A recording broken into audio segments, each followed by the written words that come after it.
Friends எல்லாருக்கும் ஒரு சில ஆசைகள்லாம் இருக்கும் இல்லையா? எல்லாருக்குமே ஒரு இருக்கக்கூடிய ஆசைன்னா, சொந்த வீடு இருக்கணும். அதுக்கப்புறம் ஒரு ஆசைன்னா வந்து பார்த்தீங்கன்னா, சொந்த வீட்ல வந்து குட்டியா வந்து ஒரு மாடி தோட்டம் வச்சு, அதுல வந்து காய் பறிச்சு சமைக்கணுன்ற ஆசை இருக்கும் இல்லையா?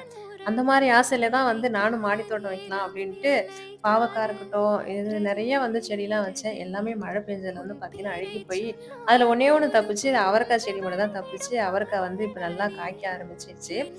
ரொம்ப வந்து இல்ல. ஒரு 2, 3 செடி தான். அதுல வந்து பார்த்தீங்கன்னா, இன்னைக்கு வந்து கொஞ்சமா அவரைக்கா இருந்தது. இன்னைக்கு கிள்ளிப்போட்ட சாம்பார் வச்சுட்டேன். பொரிக்கிறதுக்கு காய் இல்ல. என்னடா பொரிக்கிறதுன்னு யோசிச்சப்ப தான் டக்குனு மாடி தோட்டத்துல இருந்து மாடியில மாடி தோட்டம்னு சொல்ல முடியாது. மாடியில அவரைக்கா இருக்கிறது ஞாபகம் வந்தது. சரி இது அவரைக்கா பொரியல் பண்ணிடலாம் அப்படின்றதுக்காக போய் பறிச்சுட்டு வந்திருந்தேன். என்னதான் வந்து காசு குடுத்து வாங்கி செஞ்சாலுமே, அந்த மாரி வந்து நம்ம பறிச்சு செஞ்சாலே அது ஒரு தனி டேஸ்ட் இருக்கு இல்லையா? அந்த மாரி தான் அன்னைக்கு ரொம்ப டேஸ்ட்டா இருந்தது. என்ன பண்ணேன் விபரீத விளையாட்டா மாடியில ஏறி பறிக்கிறேன்னு சொல்லிட்டு டப்பாவுல கால விட்டு கீழ விழுந்து, அதுக்கப்புறம் இந்த அவரைக்கா வந்து பறிச்சுட்டு வந்து இன்னைக்கு செஞ்சிருந்தேன்.